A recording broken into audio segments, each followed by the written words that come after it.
आपका स्वागत दोस्तों। मैं हूं डीके जी। मेरे साथ मौजूद हैं जदयू के धुरंधर प्रदेश प्रवक्ता परिमल कुमार सर से बात करती हूं कि आइंदा दिन प्रतिदिन देखते जा रहे हैं सिर्फ पद यात्रा चले, कभी तेजस्वी जी का तो कभी जनसुराज जो प्रशांत किशोर जी का, आप देख रहे हैं कि गिरिराज सिंह जी का जो पद यात्रा, इस तमाम बातों को लेकर के परिमल सर से बात करते हैं। क्या कुछ कहेंगे सर पद यात्रा के बारे में? देखिए, हम अपने नेता के बारे में बतला दें कि उन्होंने कौटिल्य के जो जन संवाद की प्रक्रिया के आधार पर सुशासन की स्थापना का प्रयास किया, तो उन्होंने कई यात्राएं की।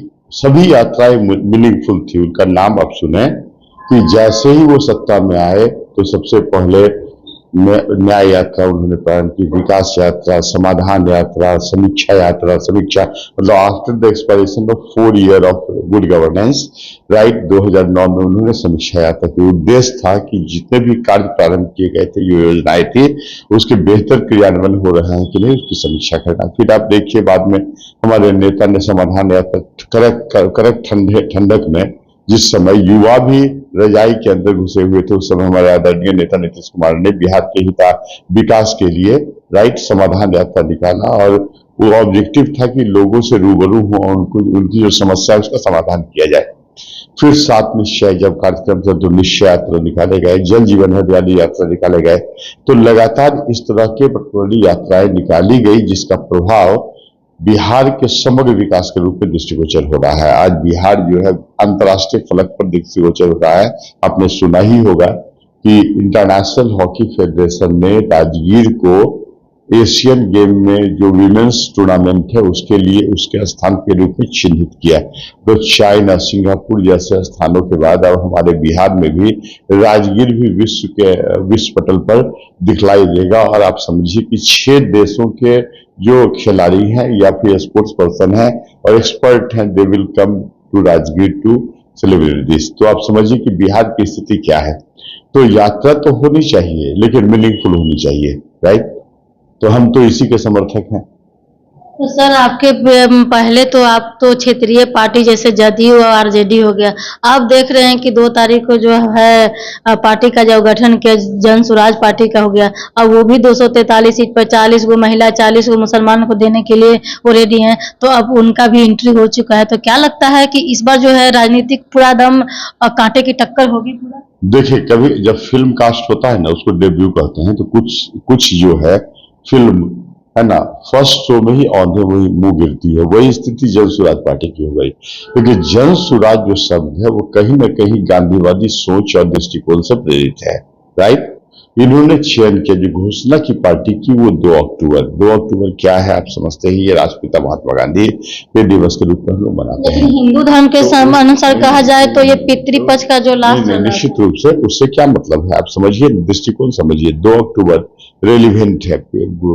हमारे जो राष्ट्रपिता है वो सभी धर्म और सभी का सम्मान करने वाले व्यक्ति थे, और उसी परंपरा को हमारे आदरणीय नेता नीतीश कुमार ने आगे बढ़ाया। तो 2 अक्टूबर को उन्होंने अपने फर्स्ट जो आप कह सकते हैं संगठन के गठन की जो घोषणा की, उस दिन उन्होंने मंच पर कहा कि जैसे ही जनसुराज पार्टी सत्ता में आएगी 1 घंटा के अंदर शराबबंदी समाप्त कर देंगे। देखिए, 2 महत्वपूर्ण बात कि गांधी जी शराबबंदी के समर्थक थे। उन्होंने कहा था अपने संपादकीय लेख में, यंग इंडिया के लेख में 15 सितंबर 1927 को, कि यदि मतलब एक्चुअली मैं भारत को कंगाल बनना पसंद करूंगा, लेकिन यह पसंद नहीं करूंगा कि लाखों लोग शराब पीकर अपना जीवन बर्बाद करें। यहां तक उन्होंने कही थी कि यदि शिक्षा व्यवस्था को, प्रक्रिया को बंद कर देना पड़े शराबबंदी के लिए, उसके लिए भी हम राजी हैं। तो घोर विरोधी, मतलब शराब सेवन के घोर विरोधी आदरणीय और महात्मा गांधी राष्ट्रपिता थे, राइट। फिर आप देखिए, संविधान के पार्ट 4 में डीपीएसपी है, directive principle of state policy, उसका आर्टिकल 47 में यह प्रावधान है कि state will impose prohibition on in the intake of liquor and intoxicants. मतलब शराबबंदी के प्रावधान संविधान के अनुच्छेद 47 में शामिल है, और इस प्रावधान को ध्यान में रखकर गांधीवादी विचार सोच के साथ हमारे आदरणीय नेता नीतीश कुमार ने महिलाओं की मांग पर शराबबंदी लागू किया था, जिसका जन समर्थन इस कंटेक्स्ट में है कि हाल में जीविका के मदद से चाणक्य लॉ यूनिवर्सिटी ने जो सर्वे करवाया तो यह पाया गया कि लगभग 99% महिला और 92% पुरुष शराबबंदी के पक्ष में है। कोई यदि पार्टी शराबबंदी का विरोध करती है तो आप समझिए कि उनको मात्र 1% महिला और 8% पुरुष का समर्थन प्राप्त है। तो यह जनमानस का जो पटौदी बिहार वासियों का हमारे आदरणीय नेता नीतीश कुमार की विचारधारा या जो उन्होंने शराबबंदी के संदर्भ में जो कदम उठाया था उसके समर्थन के रूप में इसको देखा जा सकता है, राइट। तो जन सुराग पार्टी तो फर्स्ट दिन ही फ्लॉप हो गई, क्योंकि directive principle of state policy जो है ना संविधान का भाग 4 में वो लोक कल्याणकारी राज्य की स्थापना करने के लिए महत्वपूर्ण कंडीशन को शामिल करता है और राज्य को निर्देश देता है कि आप ऐसा करें, और उसी में निर्देश दिए गए कि राज्य शराबबंदी कानून लागू करे। लेकिन जन स्वराज पार्टी तो फर्स्ट दिन बोलती है कि भाई हम शराबबंदी कानून को ध्वस्त करके शराब पीना अलाउ कर देंगे। इसका मतलब कि वो संविधान को भी के बेसिक कंसेप्ट को नहीं समझ पाते। तो ऐसी पार्टियां जब सत्ता में आएगी, कोई स्कोपर तो नहीं है, क्योंकि उनका कोई जनाधार ना कोई जनाधार नहीं है। इस तरह के हवाई नेता, मेरा ऐसा मानना है कि प्रशांत किशोर जी पुष्पम प्रिया चौधरी पार्ट 2 साबित होंगे, nothing more than that, right. यही उनकी स्थिति है, कोई जनाधार नहीं है। आईपैक कंपनी जो उनकी है, उनके कार्यकर्ता ने भीड़ लगाया था। IITian नहीं, उससे क्या लाखों IITian हमारे यहाँ तो प्रत्येक जिला में इंजीनियरिंग कॉलेज हमारे आदरणीय नेता नीतीश कुमार ने खोल दिया है, पता है ना। तो बेसिकली वो कोई आधार नहीं। आप जनसेवा की क्या प्रवृत्ति है, लोगों के प्रति समर्पण क्या है, बिहार के विकास प्रति आपका एजेंडा क्या है, यह निर्धारण करता है लोकतंत्र में जनता का समर्थन का। उसमें तो सुपर फ्लॉप साबित हुआ। तो सर गरीबों का तो एक तरह से कहिए शोषण हो रहा है ना। पहले गरीब जो लोग थे 100 रुपया 200 रुपया में दारू पीते थे, अब तो एक कॉल कीजिए 1000 2000 1200 तक का। कहीं ना देखिए हर गली हर मोहल्ला में ही ये चीज मिल रहा है। चलिए ना हमारे साथ डाक बंगला चौक पर मंगवा के देख लीजिए, पता चल जाएगा शराबबंदी कितना प्रभावी है। ये सब जो विकृत मानसिकता वाले लोग हैं ना, ये बिहार की छवि को धूमिल करना चाहते हैं और विकास की प्रक्रिया को अवरुद्ध करना चाहते हैं। बिहार में 100% शराबबंदी लागू है, और यदि कोई व्यक्ति उसका विरोध करता है या उसका उल्लंघन करता है तो वह कानून के दायरे में कानून को कठोर से कठोर करने के लिए संकल्पित है। उसमें कंप्रोमाइज की बात कहाँ है।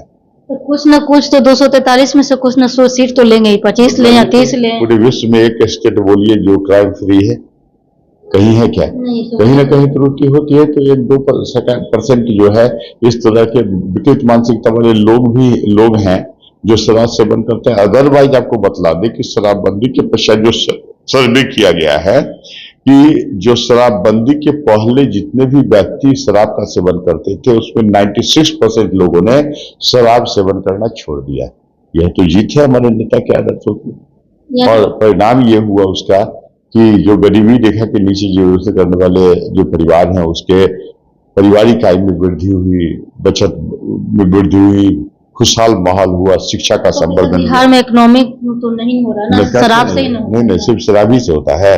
आप देखिए ना कितना, देखिए ठेका खुल गया था कोरोना के बाद पूरा, कितना पर्यटक बढ़े, हम लोग उनको सेवा देते हैं, राइट, और उसके बदले पेट्रोलियम राजस्व प्राप्त करते हैं। तो ऐसे मेरे पास बिहार में तो जो भी है तो जमीन ही है, भूमि है ना। कितना टूरिस्ट झारखंड में नहीं कितना टूरिस्ट स्पॉट के रूप में देखिए बिहार में जो टूरिस्ट स्पॉट था ना, है ना, वो कल्चरल और रिलीजियस है। वहाँ शराब सेवन का कोई पेट्रोल इस तरह का की परंपरा भी नहीं रही है।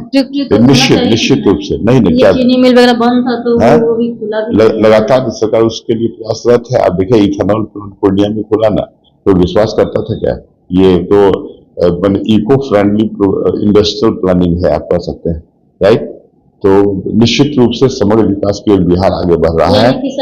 25 में मतलब कि जो है नीतीश कुमार के फेस वैल्यू से 100%। अरे इनसे बड़ा फेस वैल्यू का व्यक्ति पूरे भारत में नहीं है। उनको ग्लोबल थिंकर के नाम से जाना जाता है। आप सिक्योर कर रहे हैं कि अब उसके बाद विधानसभा के, लोकसभा में तो ठीक है नहीं, मतलब कि मिल करके लड़े, क्या मतलब कि विधानसभा में पलटी उल्टी इधर नहीं कुछ नहीं यानी कि एनडीए के साथ एकदम कठोर रूप से ये फेविकॉल नहीं, फेविक्विक का एसोसिएशन, निश्चित रूप से फेविक्विक का एसोसिएशन है, राइट, बहुत स्ट्रॉन्ग बंधन। और उसका कारण भी है कि दोनों विकासशील व्यक्ति हैं, हमारे आदरणीय नेता नीतीश कुमार और केंद्र में नरेंद्र मोदी, और दोनों ने मिलकर 2047 तक विकसित भारत की संकल्पना को ध्यान में रखकर काम करना प्रारंभ किया है। तो हम लोग कहीं नहीं जाने वाले अभी, इसलिए हम लोग तो सोच को क्या करेंगे सर? हाँ? जो बिहारी मानसिकता जो सोच है वो चाह ही नहीं रही है कि हम आगे बढ़ने का, तो हर घर में हर जगह जगह पे मोदी जी और नीतीश जी डंडा लेकर के उसके पहरेदारी तो नहीं ना करेंगे।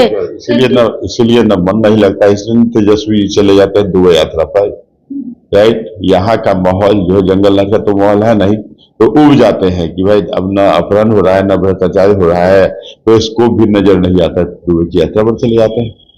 और जब वहां और विशेष रूप से भाग खड़े होते हैं जब बाढ़ की स्थिति आती है, राइट। भय होता है कहीं डूब न जाए। देखिए हमारे आदरणीय नेता नीतीश कुमार 24/7 जो बाढ़ नियंत्रण कक्ष की स्थापना की गई थी बिहार में, नहीं थे ना मानसून सत्र में, क्यों नहीं थे ना, बाहर निकल गए। कौन?